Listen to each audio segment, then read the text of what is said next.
So welcome to all of you this evening to our Sunday at the Abbey presentation.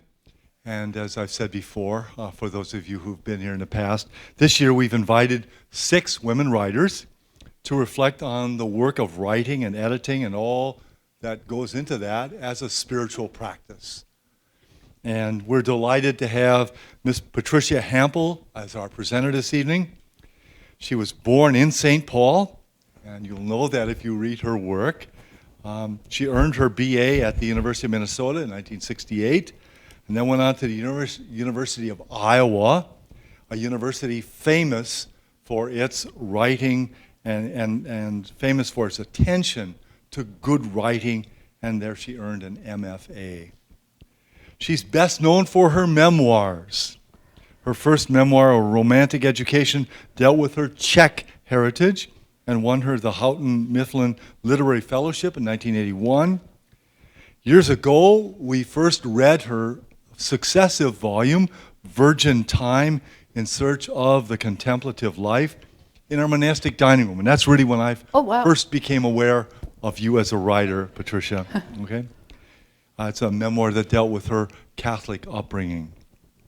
She also won critical acclaim for a 2007 memoir, The Flores Daughter, which was about her mother's death. And her most recent book is The Art of the Wasted Day. It's a reflection on contemporary life and just, what do we do in the face of the grocery lists that fill our lives? How do we claim time for imagination, for integration, for really kind of trying to grab a hold of our lives again? As I was reading this, Patricia, I was thinking, I think my dad was a daydreamer, huh? He resisted lists. He really did. So the title of your presentation this evening is How to Get the Me Out of Memoir, Autobiography as Spiritual Exercise. Please give a warm Collegeville welcome to Patricia. Thank you. Thank you.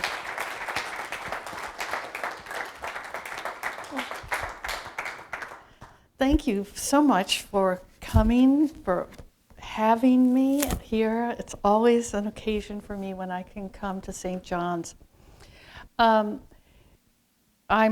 thought I was the last in the series, and so I was going to say I think all the good things have already been said, so I'm kind of the caboose, but I think there are 1 or 2 more coming after me. But I still think of myself as the caboose of this long train of women who are talking to you about writing and its relationship to the spirit. And that reminded me, I am a memoirist, so I'm always being reminded of things, of when I lived literally on the other side of the tracks as a small child in St. Paul, and I would run up the end of the block to where the train went, and I loved to watch the train go by, and I especially loved the caboose because it was a different color, and it was the right size. It wasn't as big as all the other things, and often you would see 2 men sitting there talking, it appeared, and drinking coffee. And I thought, that's the kind of train I want to be on. So, and I hope we can take that as a bit of a model for, yes, I'm going to talk and yammer on here about various things I hope might be useful to you, but, or at least interesting. But the really interesting part will be when we get to talk together. And I don't just mean Q&A where you do the Q's and I do the A's. It's possible that you will have all of the answers and a lot of complaints and protests. And you are welcome to interject at any time I'm talking, but we'll certainly have nice time to talk back and forth. In my experience, that's always the best part. I would like to begin, though, with honoring a great loss that occurred to us on Friday. The great poet W.S. Merwin died on his he restored a plantation, a pineapple plantation with native palms in a wonderful place, I've not seen it, but a wonderful place named Haiku. Isn't that a great place for a poet to live, in Haiku on Maui? And he was one of the poets that meant a great deal to me when I started out. I started out as a poet. I really am practicing without a license here because I've never taken a prose writing class, only poetry. And in fact, the only prose writing class I ever took was, as we all did, freshman English. And true confession, I got an F on my first paper because I wrote 3 paragraphs when we were assigned to write 1 paragraph, thus inaugurating a lifelong habit of overwriting. So anyway, the poets are close to my heart, and I love W.S. Merwin, and I thought this would be a perfect invocation for us, not only to honor him and remember him, but this little poem is called Writing Lives, and it's dedicated to the great biographer Leon Edel.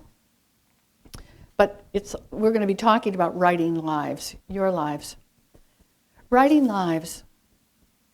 Out of a life it is done, and without ever knowing how things will turn out, or what a life is for that matter any life at all. The leaf in the sunlight, the voice in the day, the author in the words, and the invisible words themselves in whose lives we appear and learn to speak, until what is said seems to be almost everything that can be known. One way with the words is to tell the lives of others, using the distance as a lens. And another way is when there is no distance, so that water is looking at water, as when on a winter morning, as early as you can remember, while the plains were whitening in the light before dawn, you saw your uncle, was it your uncle? Reach from the shadow and wash his face. To us it is clear that if a single moment could be seen complete, it would disclose the whole.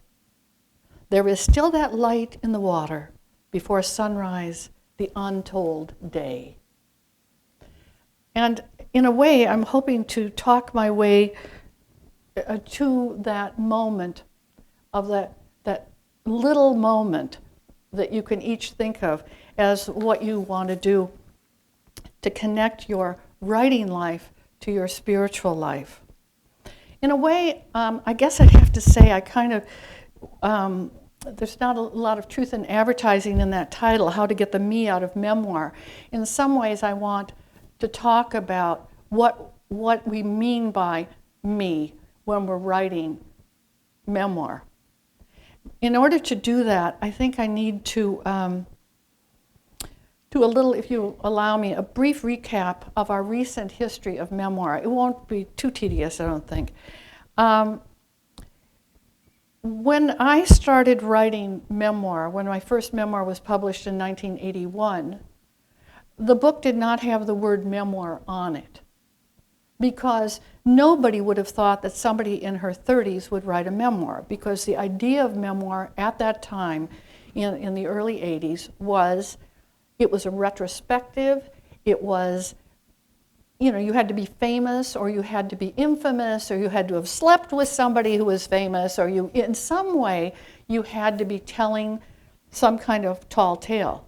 Well, I was nobody, and nothing had happened to me, and I was young. What was I doing? In some ways, what I was doing and what a lot of other people began doing at that time was claiming this form, this first-person narrative voice, for the quest literature of our time. And what is more of a quest than our spiritual lives, certainly.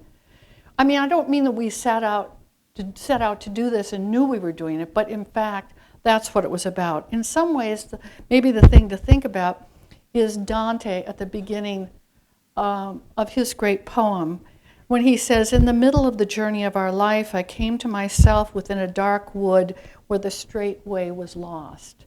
And that notion of being in midlife, not at the end looking back, but at a sort of a stopping point, and not actually a stopping point that you really wanted, but just kind of stopped. And you have to figure out how to go forward.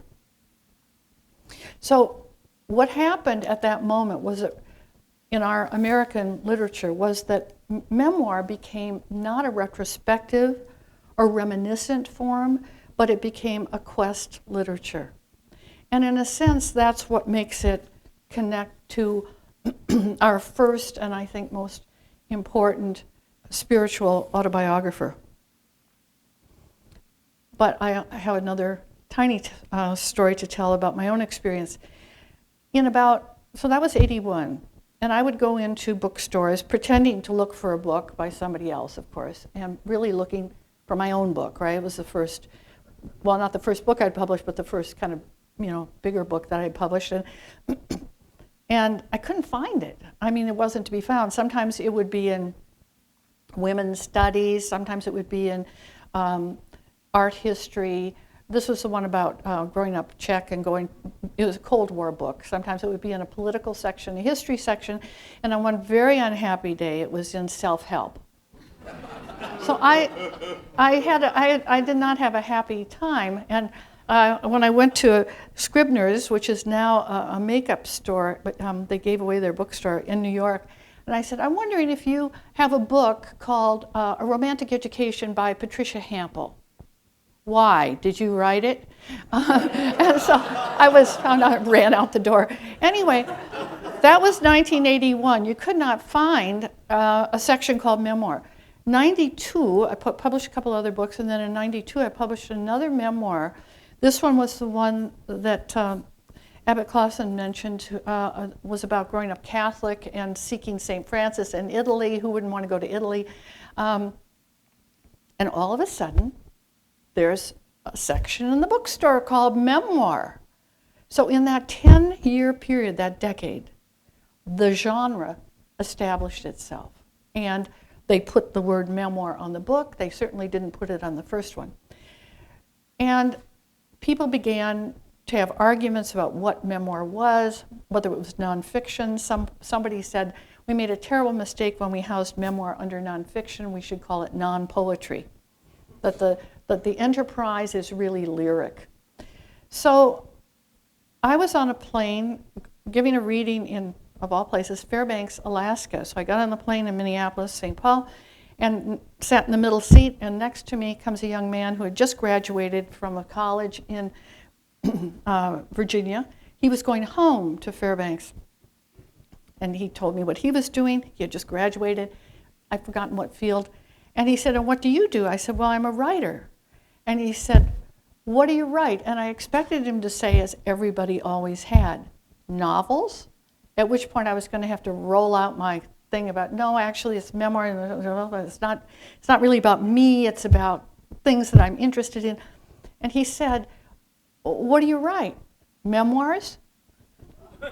I almost fell out of my chair, which would be hard to do in the middle seat on a plane, but, and I realized at that moment, probably that was in late 90s, maybe about the turn of the millennium, that people were teaching these books. They were teaching memoir and personal essay, and this meant that there was a readership that was developing and an understanding.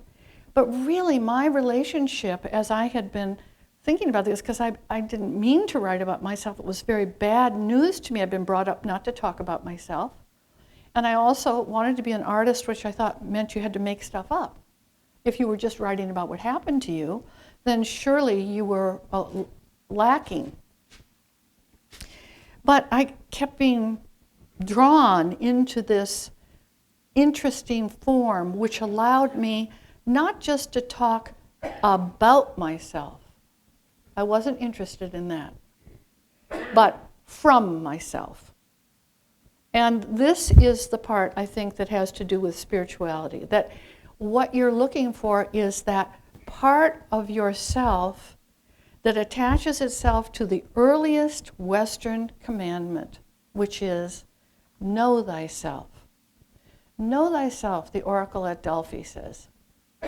And that, I've always, sidebar on that, I've always loved it, that we tend to keep the second person singular for that particular phrase. We don't use thee and they, or thee and thy elsewhere, but we typically, when we quote that line, we don't say know yourself.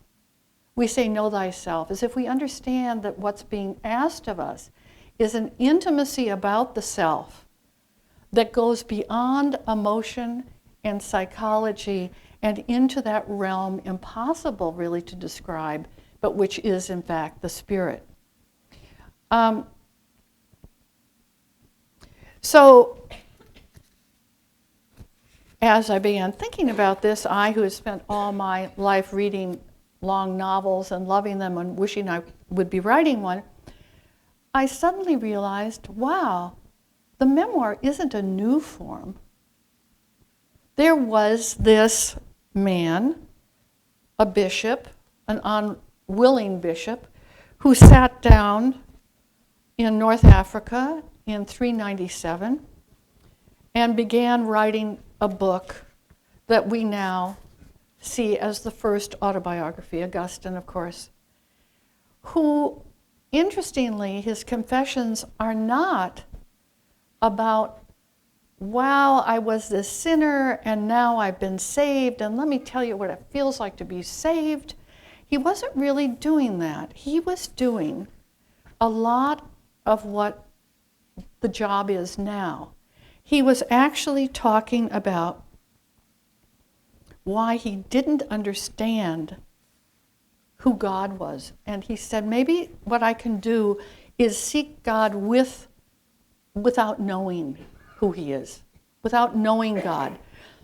This sounds very modern to us, to take doubt and to use that as your way forward rather than the enemy, your companion in your spiritual life. The other thing about Augustine, and I've written a long chapter about him, and because I wanted this to be more back and forth with us, I'm not going to be reading stuff to you. But I read it to myself today, and I thought, it's not so bad. What I liked about Augustine was not only his voice and his spirit, but the book itself. We tend to focus on the narrative, his story about, the pears that he stole and, his fight against the flesh and all that stuff, and his mother problems, You'd think he was Jewish, he had such a mother problem. And then I realized, yes, but the last 4 books of the Confessions are not about his life story.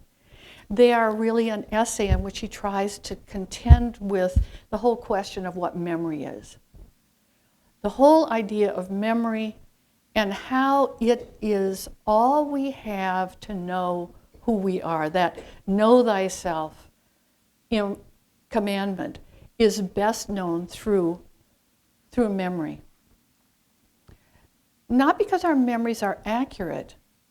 We know very well that we can be incredibly inaccurate, but because memory is indelible, those images we have.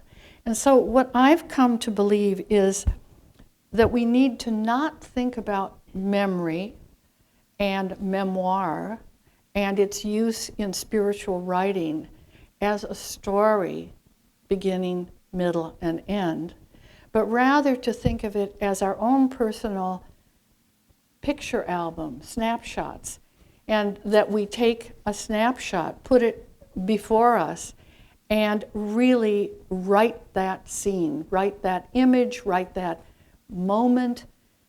And it may be all you have is your mother's hand as she is washing the dishes. That is somehow indelible. But if you write that, you begin to have a relationship with her that you never had before. The writing causes that to happen. This is the only spirituality I can begin to understand.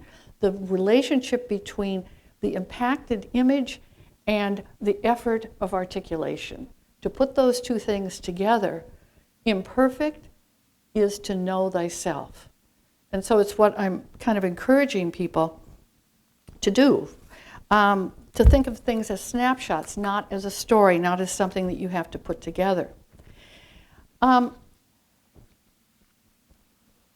As a model for this, I'm thinking of a local boy, F. Scott Fitzgerald, who in 1936 wrote at the nadir of his life. He was a failure. He was a drunk. He had no money. He had been fired from working even on screenplays. His wife was in a mental institution, and his daughter, he could not even provide a home for her. His agent had her living with him and his wife. Fitzgerald wrote 3 essays, which were published in Esquire. They were called the Crack-Up Essays. And they were published on 3 successive issues in February of 1936. In them, he talked about how he'd come apart, completely come apart. At the beginning, he said he wanted to make a general observation. And this is his general observation before he begins talking about how he's completely destroyed. The test of a first-rate intelligence is the ability to hold 2 opposed ideas in mind at the same time and still retain the ability to function. In quoting that line, in writing that line, he was actually paraphrasing his great hero, the poet John Keats, who said, "A man of achievement especially in literature, is someone who is capable of being in uncertainties, mysteries, and doubts without any irritable reaching after fact or reason." And Keats called that negative capability. Psychologists call it detachment. Both terms are inadequate. And the reason they're inadequate is because they're essentially spiritual terms. They're not terms, they're spiritual events. And it's almost impossible to describe spiritual events. At the same time that Fitzgerald was writing his crack-up essays, for which he was excoriated by all the literary world, Hemingway, his editor, his agent, everybody was after him. Dos Passos said, "Christ, man, how do you find time in the middle of the general conflagration to worry about all that stuff? We're living in one of the damnedest tragic moments in history. If you want to go to pieces, I think it's absolutely okay, but I think you ought to write a first-rate novel about it, and you probably will, instead of spilling it in little pieces in Esquire." He was treated as if he had done something, made a rude noise in public. I mean, he was just treated terribly. And he died at the age of 44 in 1940, 4 years later, with his editor refusing to publish The Crack-Up as a book. 5 years later, or maybe 6 years later, right after the Second World War, his best friend, Edmund Wilson, took the book again to his editor, Max Perkins, at Scribner's, and said, I think, I didn't like those essays either. They seemed kind of self-indulgent, but the more I read them, the more I realize he's really getting at something that belonged to everybody, and we should really think again. And Perkins had this wonderfully prissy remark saying that no, he would not publish the book. He considered it that Fitzgerald had committed an indecent invasion of his own privacy. So, best buddy that he was, Edmund Wilson went to a startup press and took off, went to New Directions, which had just started, a very avant-garde press. It's still, and he offered it to New Directions, which published it. It's still in print and still a very important book on their list to this day. So Fitzgerald, who starts out as a popular novelist, ends up posthumously becoming an avant-garde writer. The point of all this is to say how difficult it is to feel you can write from yourself. Not again, about yourself. If you read The Crack-Up, you'll think, he's not telling us anything. In our, uber autobiographical age, we expect, all kinds of dirt. He doesn't do that. He uses a lot of metaphor. I mean, he felt as uncomfortable writing about his inner life as all of his friends did about his publishing. However, he knew that, and he actually quotes Matthew at one point, about, that thing about with the salt loses its savor, who will salt the salt, or however that, I've forgotten how that line goes. Anyway, what I'm trying to say is, in 1936, something was beginning to happen, yes, in literature with Fitzgerald, who gets hammered for it. The very same month, February 36, Akron, Ohio. What happened? Anybody in this room know? AA has its first meeting. What is it based on? It is based on telling your story, telling a tale. Sometimes maybe too much, but it was, and not to a therapist, to another human being. These two things, I'm not suggesting that there's a causal relationship between them. There isn't. But this is the way culture works. Things begin happening in different parts of the culture, and they come together in a kind of understanding. And this understanding is not an intellectual understanding. It's the understanding of need and urgency. And out of that time came the rise of the first-person voice, which has always been an American favorite. It's no mistake that our greatest poem is called Song of Myself. Here again, we don't learn a lot about Whitman's life. We have to get his biographies to know he was gay. He didn't talk about that. I mean, you might say, oh, yes, he did. Well, but he didn't say that. He used his conception of the dear love of comrades to give us an idea of democracy. And what about Huck Finn? That boy in central Missouri writing essentially about the slave trade in the first person voice. And what about Fitzgerald again, writing Gatsby, which is in effect a memoir about the rise of the imperial American enterprise. And of course, Call Me Ishmael, that great big book is predicated on the idea that the story is being told in the first person voice to us. All of this feels very at home, but yet I think the reason I'm a little troubled by my title is I don't think that most people who are writing are trying to use writing in their lives, spiritually or otherwise. I don't think, and this is based on my 36 years at the university, I'm retiring at the end of this semester. I don't think people are self-absorbed and writing about themselves. I think that they feel they have no business to write about themselves. That typically people think, who would be interested in what I have to say? And I always say to my students, well, aren't you interested? Isn't that where we start? Don't we start with knowing thyself in order to actually have something original to offer to oneself, but also beyond that? Many of you are probably not interested in publishing, yay for you, so that won't pose the problems that some of my students face. But still, I think that we are strangely reticent in using the first person voice to use it as an instrument rather than as a subject.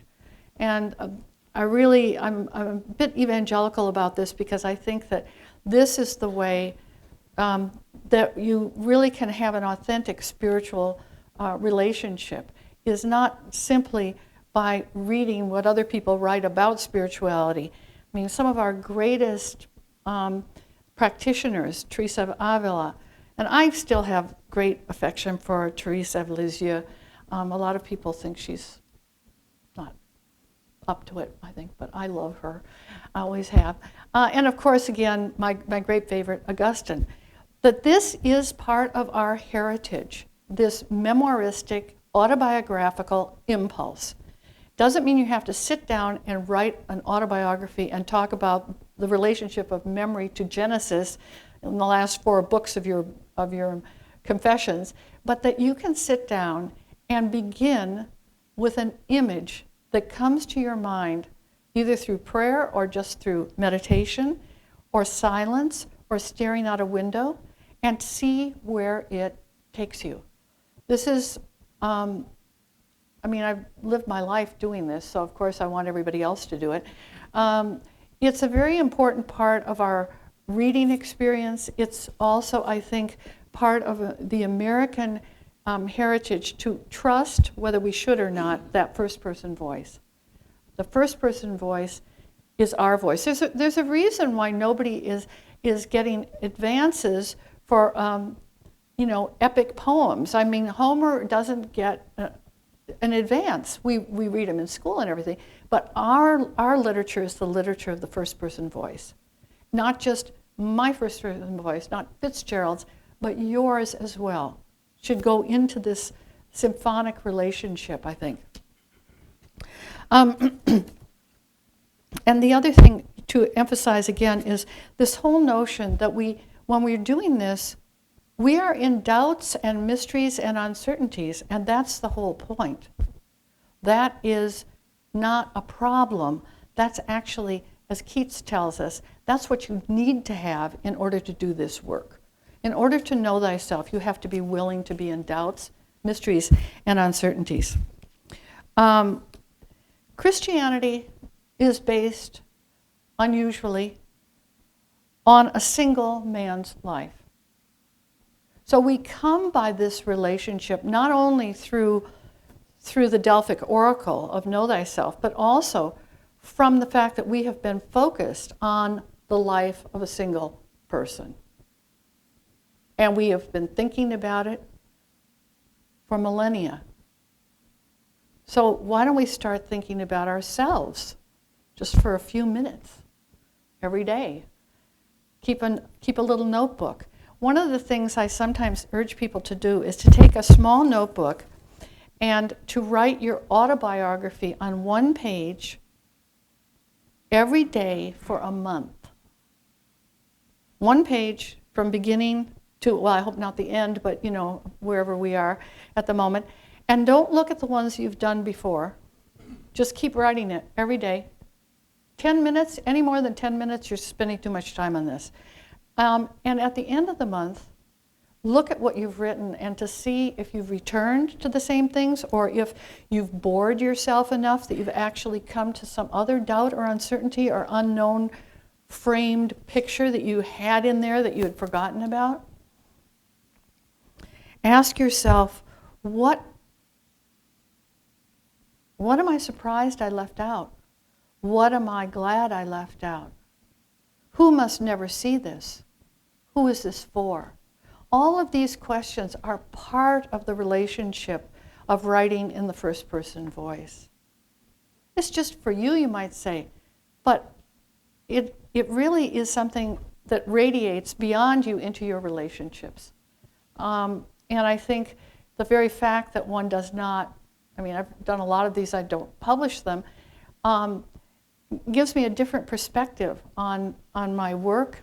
Virginia Woolf once said, I do believe that the casual half hours after tea, I always love to think of the way she lived, the casual half hours after tea have influenced my writing in a way that's made it more fluent.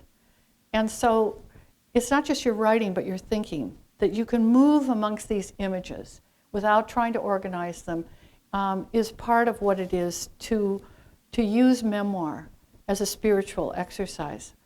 What about you? What do you want to talk about?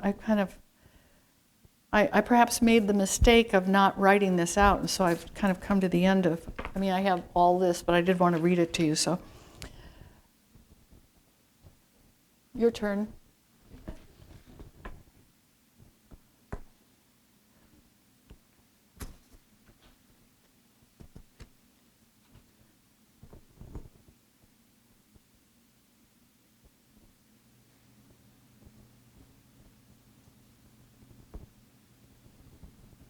Quaker prayer meeting, yes, okay.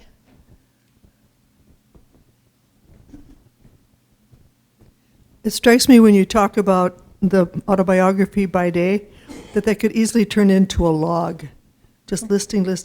I don't think that's what you're saying. Could you say a little bit more about what that writing might encompass? Well, one of the things that there are two, I mean, I wanted to give you a couple of suggestions for writing. Two, one is that idea of thinking of the album in which you just allow an image to rise up from the past. Could be the distant past, or it could be something that's more recent. Last night, this morning. So that's one. The other one that I just mentioned is it's a timed thing. You should begin one page, 8.5 by 11, and you should begin writing and not stop. Oh. And the assignment is your autobiography from the beginning to, and if you're 2 lines from the bottom and you're still 5 years old, that's okay. But just get yourself. And then I went to school, and then I got married and divorced, and and then I came to this lecture, and I'm missing Downton Abbey. Whatever. In other words, you can just go as long as you want. You just follow your life and then the little game is that you do bring yourself to the now moment. So it isn't a list, it is a narrative. The other one is a little bit more impressionistic. You're following, it's almost as if you have a photograph and you're describing the photograph. Descriptive writing, rather than active writing, descriptive writing is really what we're after here for this kind of relationship to the spirit. We're not trying to get people in and out of rooms and the things that happen in novels, and we're trying to get you to look, and in your looking to see, because memoir is not really deeply, at least the way I'm thinking of it, is not about what happened to you. It's about what you think about what did or didn't happen. So it's partly narrative, but it's also what this is sort of English department stuff, but essayistic. It's like you're not just telling something, you're also reflecting on it. And that's the magic. The relationship between those two is what we're after. Okay, so what you're thinking about it, what you're reflecting on, what you're feeling about it. Sure. Okay. Thanks. That Yeah, fills it yeah. out. I mean, that fills it out. I think that I guess I would say the feeling is that you say, and I felt so sad. It's the way you describe it that penetrates the feeling and articulates it in a way that talking about feeling doesn't. Okay. I think, anyway. That's helpful. So you're looking and you're describing. Yeah. That's helpful. Thank you. Mm-hmm. And someone behind, I think, was going to speak. I had a shy attack. You what? I had a shy attack. Oh, come on. Does somebody have some powdered milk biscuits? You got over it. You were just, I did. yeah. Okay. I just wanted to make a remark. Can you hear me? Should I go? Why don't you get up so everybody can hear? I was really struck by what you said about, I don't know what date you used, but I would say June 10th of 1935, being a time that AA was founded. And February 1936, Akron, Ohio. we'll talk about that. And I agree, and that has affected my life for 35 years very nicely. But what I've seen there, I'm a writer as well, I've written some books about that, and what I've seen happen there sometimes can be a little difficult in a larger kind of social milieu, because what happens is storytelling, number one, how strange, and worse, empathy. And those two things come together there, I think, but I would be interested in your feelings about it, in a way that makes a whole new kind of literature possible. Well, I'm not a member of AA, I didn't suspect. so I've never been to an AA meeting. I've just read about it. I lived with my husband was sober in AA for many, many years, but I never knew him as a drunk. He was 10 years sober by the time I married him. And so I have great respect for it, but I'm not a member or whatever. But I thought it was just kind of eloquent, and maybe I'm making too much of it, but I thought it was eloquent that here's Fitzgerald writing these pieces that are being just treated, he's being treated like he's being kicked in the public square by all of his friends and people who would give anything to be around him. He's being kicked around. publicly. And at that very same time that he's publishing those, there's this beginning of this first-person story. And the reason AA is Alcoholics Anonymous is because there was such shame and such, you could get ruined if somebody knew. I mean, right now, in Hollywood, oh, I'm going to my AA meeting, I mean, it's become a badge, but at that time it was not. And so I just thought that the two things, because they both had I don't want to say literary in a kind of publishing way, but they both had a vocalization quality to them.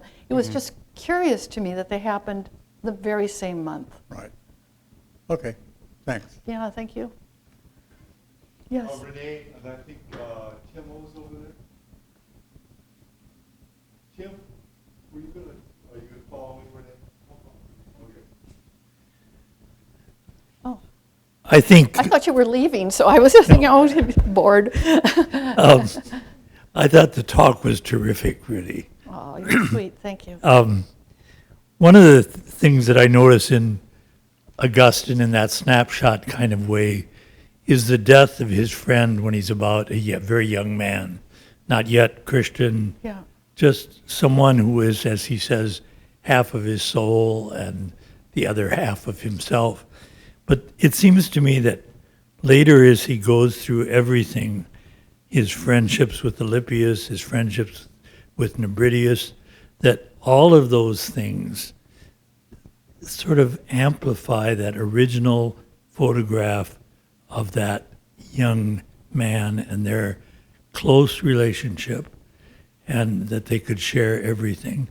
And it seems to me that whether it's writing a recommendation letter for someone or whether it's writing a short little story or a long novel, you're always doing that, because what you're seeing, it really, I think it's a memoir because it says, how does the world show itself to me? That's wonderful. It reminds me, too, of another one of my heroes, Michel Montaigne, the great, progenitor of the essay.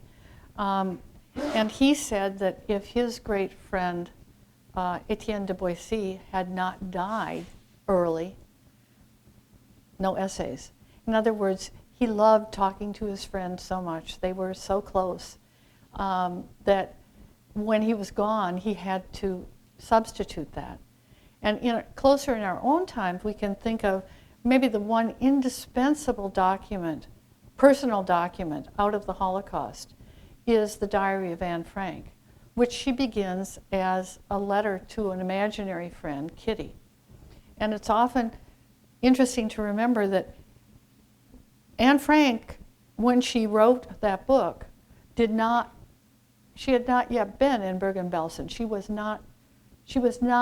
had not seen, although she'd heard some things, she had not yet experienced the thing that we call the Holocaust. But she has become the voice of the Holocaust. Why? Because this indispensable lyric presence, this girl becoming a person, is no more. And so in that specificity, we feel what was lost in the great magnitude. So, I mean, all of these losses become really, they're feeders for articulation and the urgency and the need to articulate. Yeah, I think so. Yes, Timo.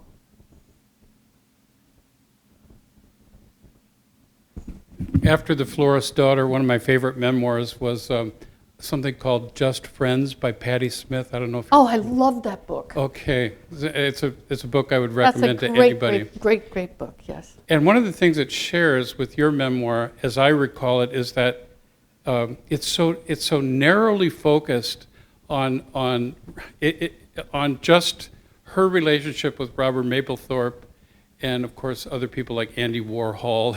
I mean, these are larger And her than mom life. and dad. I mean, That's to her mom and dad. But I mean, the point is that I just wonder, as somebody who writes memoirs, do you feel like is it a chore to try to keep your focus on a particular topic without trying to address all the problems of the world and the ages, and because all Patti Smith does is really just talk about her relationship at a particular time in New York City, Yeah. and it's just the most amazing book.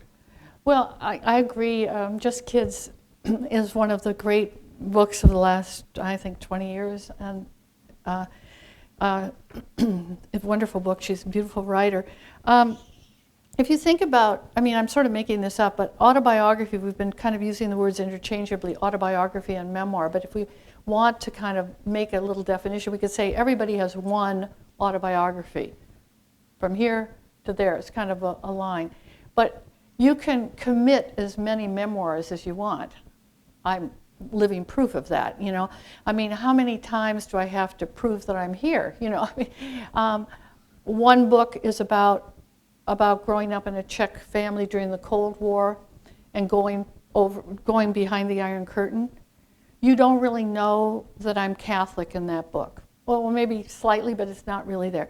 The next one, you don't know I'm Czech. I'm only Catholic. I mean, because I'm using that.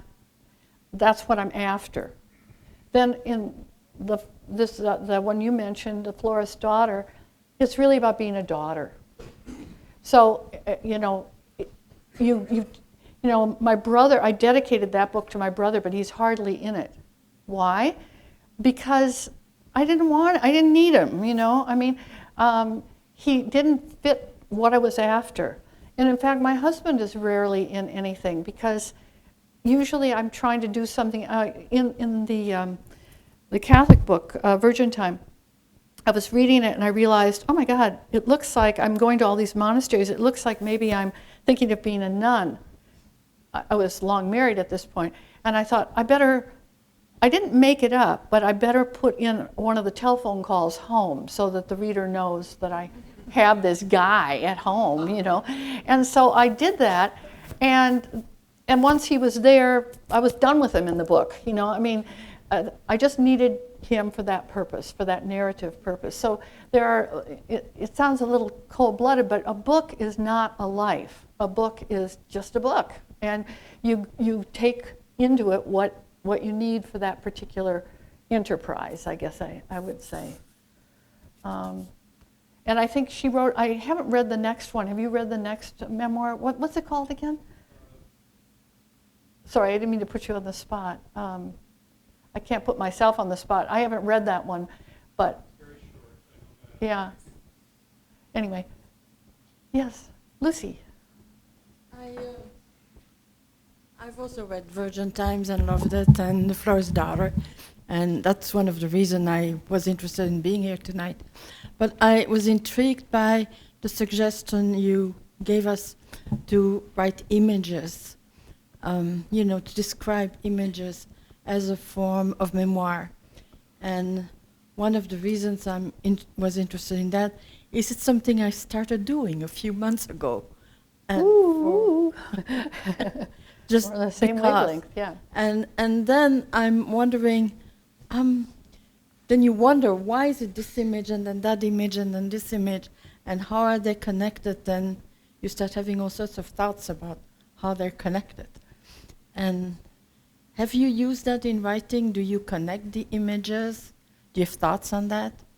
Oh yeah, I mean that's a book. Finally, There's a very funny story about a writer I don't actually like that much, but Vladimir Nabokov his agent was asked how he has these incredible plots and how does he do that? And he said, well, he sits on his balcony over Lac Le Mans after he made $1 million gazillion on Lolita. I hate that book, but anyway. And he has a stack of 3x5 cards. He writes something on the 3x5 card, maybe a name, maybe a whole sentence, maybe a whole paragraph, maybe an adjective. And when Mr. Nabokov has filled out all of the cards, he deals himself a novel. Oh my goodness. So I think that our relationship, do I really believe this? The thing is, and this might be worth talking about in terms of your question exactly. we come to writing only because we're readers. We have fallen in, we have been moved, worlds have opened, our eyes have opened interiorly. We love to read. The problem with reading is, here's a book, and when I open it, page 1 automatically follows page 2, 3, 4. They just keep flowing right along. When you write, half of page 48 may come at the beginning. You think it's page 1, but in fact it's later you're going to find out it's the end. And the next 6 pages aren't going to make it at all. They're going to just be thrown out. So our ability to judge how to read, to write is so different. We are not spinning like a spider, a skein of silk. We are getting a little bit here, a little bit there. And so that's why I love that story by Nabokov, because it really shows how broken up it all is. So don't look for the connections too soon. No. Keep filling out your cards. It also makes me think about the nature of memory Yes. and what memory are and why they rise. And it made me think of my mother's memories, particularly when she had some dementia, because she developed amazing memories. And I thought, where do memories really come from, and how are they connected, and why now this and why now that? This is the last 4 books of Augustine's Confessions. He's inquiring of the memory itself. So it's not just about stories. It's not even only about images. It's finally about consciousness applying itself to bits of stories. Most memories are incomplete. They are just bits. It's as if we find a shard and we pick it up and we look at it long enough, pretty soon we begin to see, oh, that's that urn that would be shaped like this. But we're making that up. That's not wrong, it's not a lie. No. It's an inevitable relationship to memory. I'll reread Augustine. Good luck to you on that. You're already halfway there. Yes?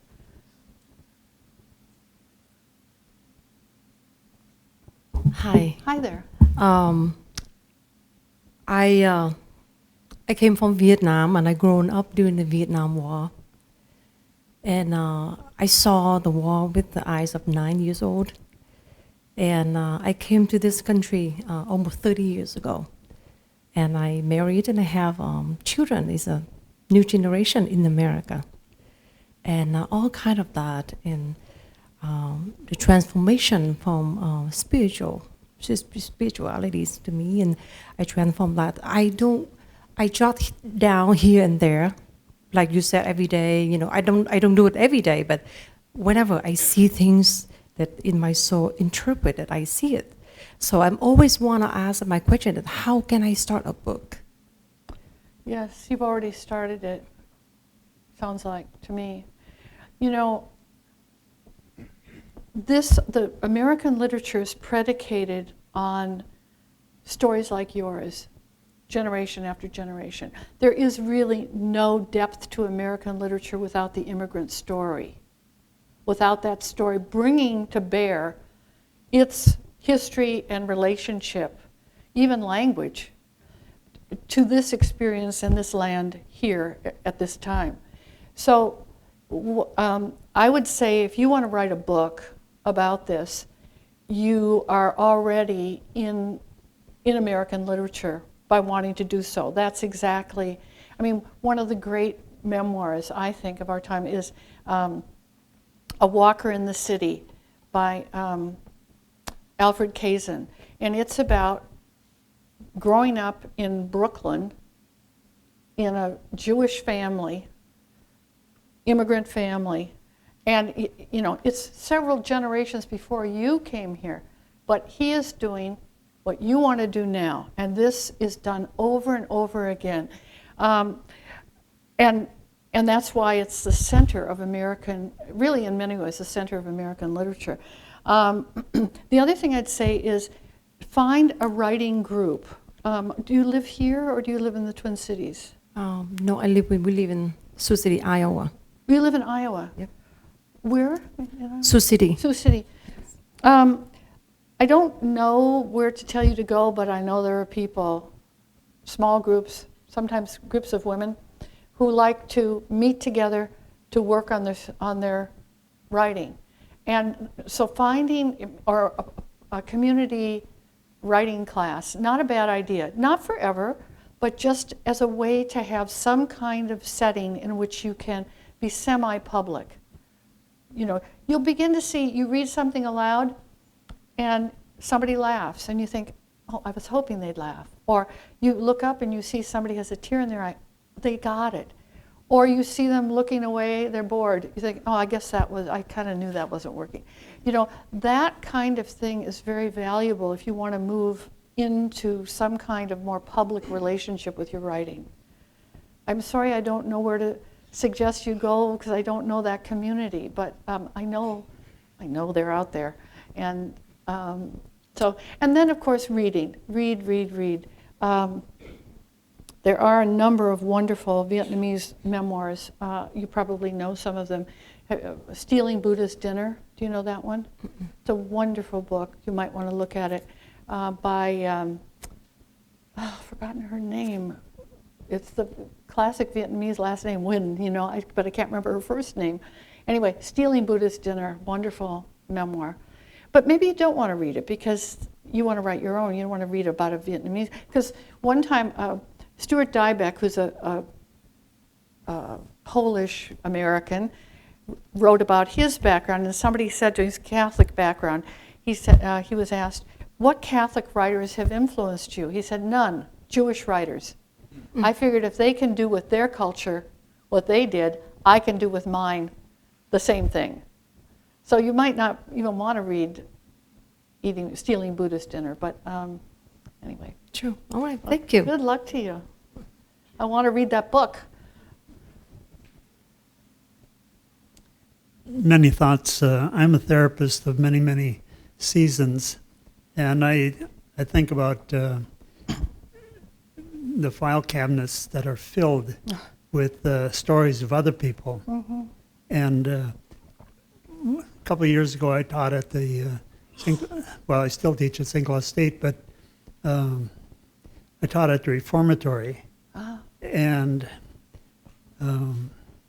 these were young people between the ages of 18 and 42. And in the class that I taught, partly a storytelling class, but it was through the lens of birth order. A birth order. And they would call their parents.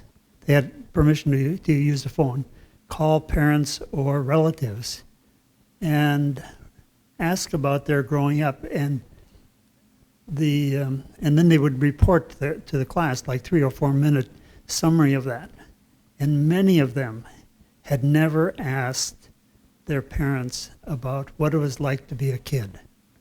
Mm. And it was just amazing.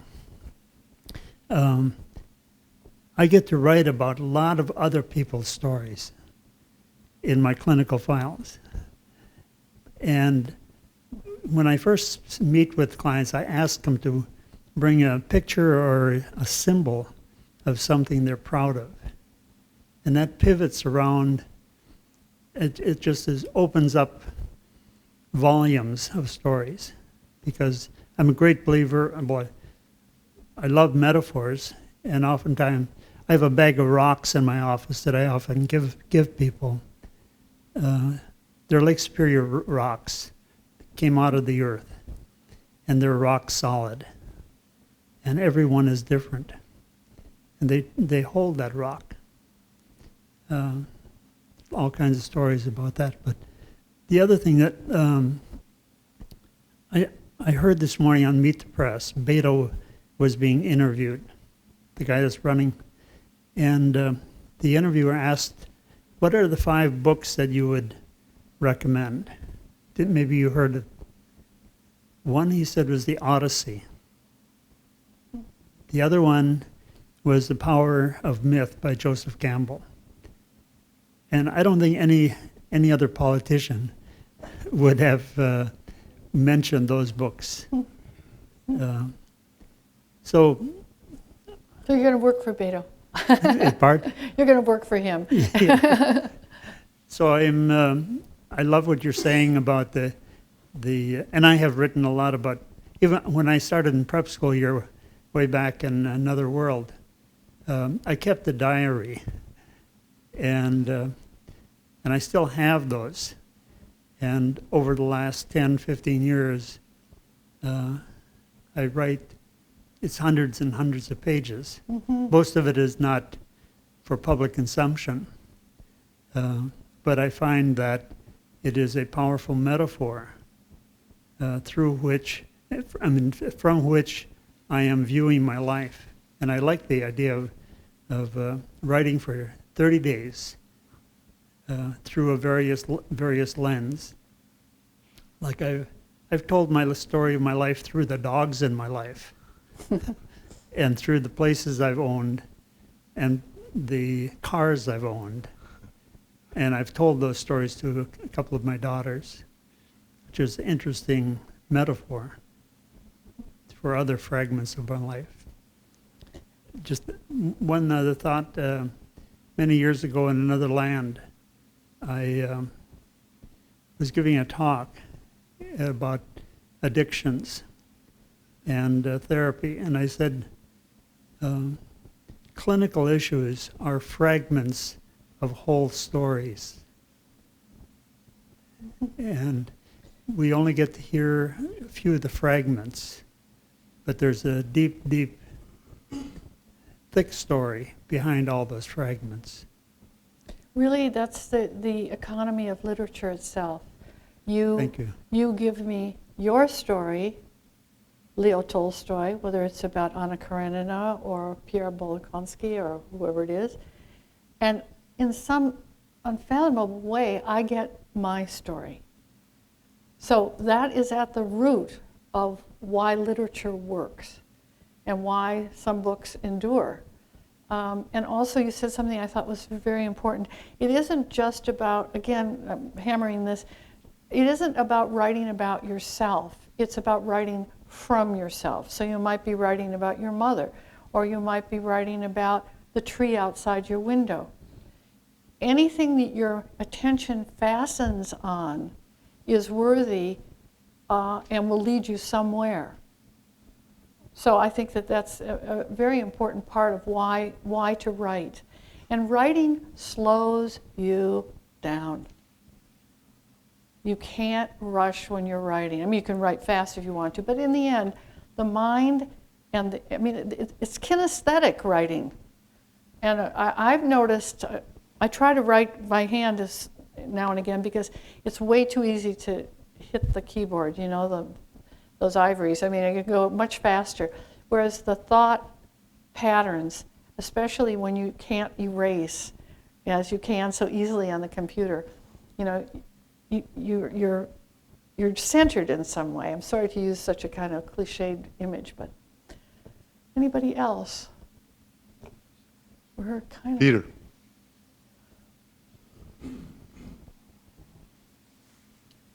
Thank you for the talk. I tend to think of writing as an act we do for somebody else, but I hear in your description of memoir that it would be beneficial for really all of us to write for ourselves, not about ourselves, but as a process of thinking, so that this journal you suggest or other forms of daily writing practice could just be about working out what we're thinking about and help us to be able to articulate or settle on where we're at any given moment. Not necessarily for publication, just for itself. Yeah, not at all for publication. I mean, just for... In fact, I think this is something that professional writers have to renew in themselves all the time. Because in a way, we're in the business, we know, you know, I've got an agent, I've got an editor, I've got an assignment, I've got a deadline, and I have to pretend that doesn't exist. I have to pretend, oh, I'm just seeing what's coming, you know. And you can, I mean, I lie to myself about so many things. You'd think I could do it about that.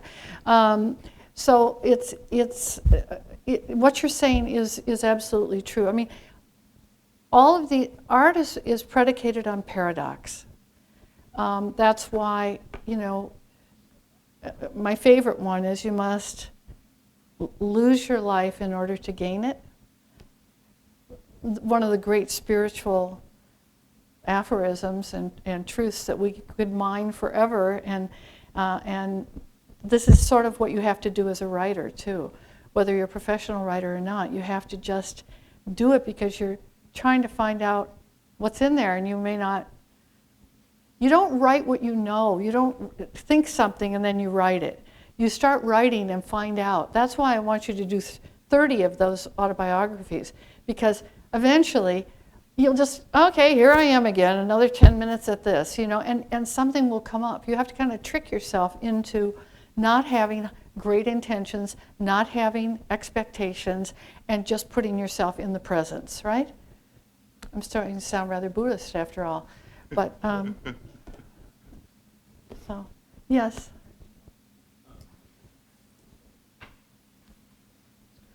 So I think you're kind of getting at it now, but I'm curious about the power of memoir in a culture now that feels like it is so focused on like the carefully curated autobiography. What is the power then of engaging in that writing of memoir? How has that been for you? How have you seen that in your students' lives? Well, yeah, it's a little unsettling to have a 23-year-old come in and say, hi, I'd like to be a memoirist. And I feel like, no, you don't want to do that, you know. But I can't have it both ways. I can't, on the one hand, have this form that I think is so protean and invites so much, you know, not just narrative, but the thinking, you know, this intersection between storytelling and reflection, and at the same time deny these kiddos the chance to try their hand at it. I would say that still at the university, at least in our program, the biggest number of applicants come to fiction. And so, you know, it's still the kind of the protean fountainhead of the imaginative world. And hey, guess what I'm writing right now? A novel. So I don't know, I didn't really answer it, did I? What, help me a little, did I? Well, yeah, I mean, I think I'm just curious about that.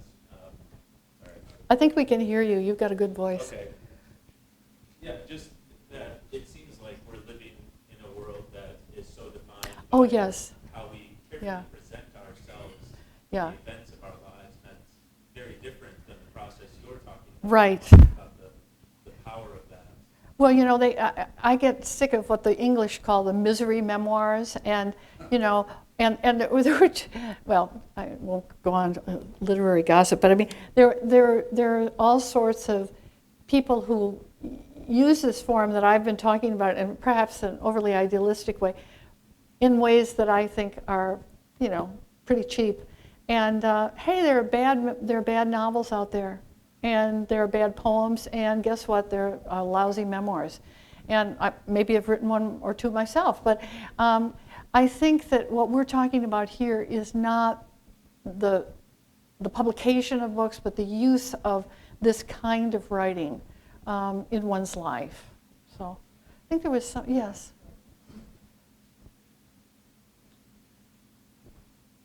Thanks for your thought-provoking remarks. It's interesting you brought up AA, you know, Alcoholics Anonymous, and memoir in the same context. But sitting here, you said you never went to an AA meeting, but No. I've been going to them for 12 years, so I could tell you all about it.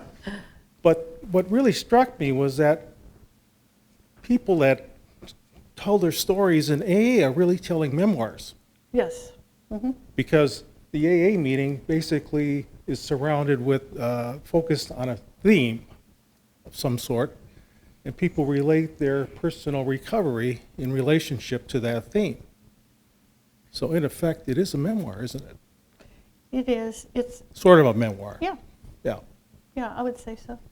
I mean, and I think here we might have occasionally a problem of the sort that you, Twin Cities, twins, go Twins, said. In other words, sometimes those stories can become rather practiced and predictable and self-regarding. That's not really what we're after here. We're after surprising ourselves and finding something that we wouldn't know otherwise.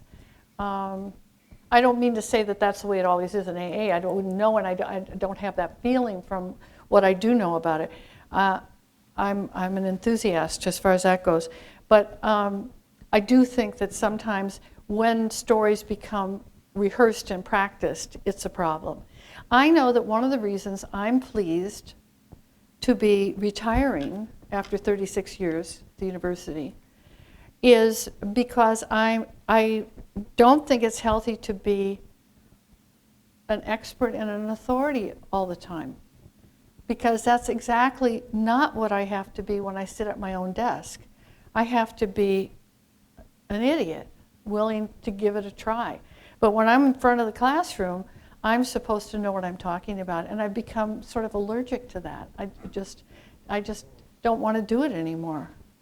And it's not because I don't love the students, well, I don't love all of them, but I mean, you know, it's not because I don't kind of get a hit out of being in front of them, a captive audience, but it's just enough already. I want to go back into a completely unarmed situation, you know, that's what I want. And so I think that I'm after trying to avoid the very thing I'm talking about, you know, being predictable. We could do one more, but then I think we have to. I want to thank you at this point. Oh, and thank you. Thank you for a very engaging, thoughtful, and Thank you for sitting there informative so long. presentation. Thank you, and thank you for. Let's give a warm round of thanks. Thank you.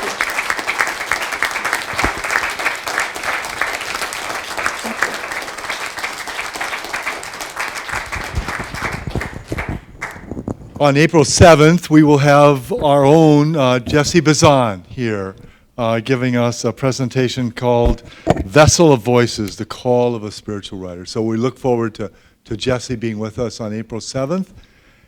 And finally, and thank you for being here tonight on St. Patty's Day. And there are food and refreshments in the back of the room. So thank you.